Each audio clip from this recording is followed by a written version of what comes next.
নমস্কার বন্ধুরা, আরও একটা নতুন রেসিপির ভিডিওতে আপনাদের সবাইকে স্বাগত। আজকে তৈরি করছি কাঁচা আমের জেলি ক্যান্ডি বা জেলি লজেন্স বলা যেতে পারে। এটা দেখতে যেমন সুন্দর, খেতেও কিন্তু খুব মজার, আর অনেক দিন পর্যন্ত ফ্রিজে রেখে খেতে পারবেন। তো আসুন দেখে নিই রেসিপিটা।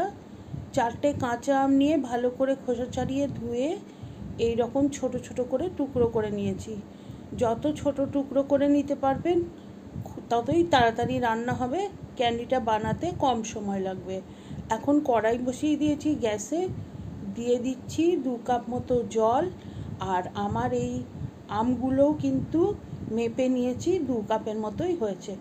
ঢাকনা দিয়ে সেদ্ধ করে নেব, খুব বেশি সময় লাগবে না, 5-7 মিনিটের মধ্যেই কিন্তু সেদ্ধ হয়ে যাবে। আর দেখুন এখন আমগুলো সেদ্ধ হয়ে গেছে, কিন্তু দেখতে হবে যেন আমগুলো একদম ম্যাশ হয়ে জলের সাথে না মিশে যায়। আমগুলো গোটা গোটা থাকবে কিন্তু সেদ্ধ হয়ে যাবে। এই পরিস্থিতিতে গ্যাসটা অফ করে দিয়েছি আর এখন ছেঁকে নিচ্ছি। আর একদমই আমগুলো যেন গলে না যায় সেটা দেখতে হবে, চেপে চেপে শুধুমাত্র টক জলটা আমি নিয়ে নিচ্ছি। আর এখানে আমি হাই হিটে সেদ্ধ করেছিলাম, জল এখন কমে হয়ে গেছে 1.5 কাপের মতো। আমি 2 কাপ জল নিয়েছিলাম। আর এই যে আমটা সেদ্ধ হয়ে রইল, এটাকে আমি পরে জ্যাম কিংবা আমসত্ত্ব বানিয়ে নেব। রেসিপি দেখতে চাইলে আমি উপরে আই বাটনে লিঙ্কে দিয়ে দিচ্ছি, রেসিপিগুলো দেখে নিতে পারেন। এখন 1.5 কাপ টক জলের জন্য আমি দিয়ে দিয়েছি 1 কাপ চিনি আর সামান্য 1 চুটকি লবণ। এখন হাই হিটে বাড়ানো আছে আর খুব ভালো করে নাড়াচাড়া করে মিক্স করে নেব যাতে চিনিটা পুরো গলে যায়।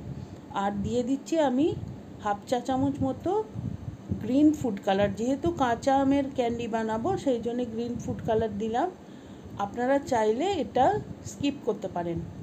খুব ভালো করে মিশিয়ে নিয়ে এখন হাই হিটে বেশ কিছুক্ষণ আমি রান্না করে নেব যাতে এই মিশ্রণটা আরও একটুখানি রিডিউস হয়ে যায়।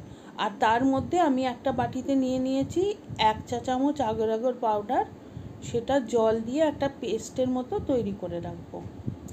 এই আগর আগর পাউডারটা যদি আগের থেকে জল দিয়ে পেস্ট করে রাখা যায় তাহলে পরবর্তীকালে অনেকটাই সুবিধে হয়। তো দেখুন আমি এরকম একটা মিশ্রণ তৈরি করে নিয়েছি। টক জল আর চিনির মিশ্রণটাও কিন্তু বেশ খানিকটা ঘন হয়ে এসছে। এখন আমি আগর আগরের যে জলের মিশ্রণটা সেটা এর মধ্যে অল্প অল্প করে ঢালবো আর সমানেই নেড়ে যেতে হবে যাতে করে আগর আগরের মিশ্রণটা পুরো ওই টক জল আর চিনির মিক্সচারের মধ্যে মিশে যায়, না হলে কিন্তু তলায় জমে যাবে আর ক্যান্ডিটা ভালো মতো তৈরি হবে না। তো দেখতেই পাচ্ছেন সমানেই নেড়ে যাচ্ছি আর এখন গ্যাসটা অফ করে দিয়েছি। আর তারপরেও কিন্তু কিছুক্ষণ সময় নাড়ানাড়ি করে নিয়েছি। আর এখন নিয়ে নিয়েছি 2টো সিলিকনের মোল্ড। এই মোল্ডগুলো সাধারণত চকলেট তৈরি করার জন্য ব্যবহার করা হয়। এইগুলোতে ডিমোল্ড করার খুব সুবিধে হয় বলে আমি এই ধরনের মোল্ড নিয়েছি।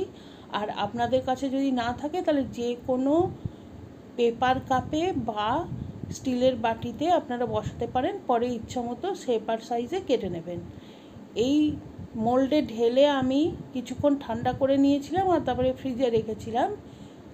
3 ঘন্টা বাদে এসছি আর এখন ডিমোল্ড করে দেখাচ্ছি। দেখুন আমার জেলি ক্যান্ডি কিন্তু একদম তৈরি হয়ে গেছে। আর এই মোল্ডগুলোতে তৈরি করার জন্যে খুব সুন্দর একটা ডিজাইনও হয়ে গেছে।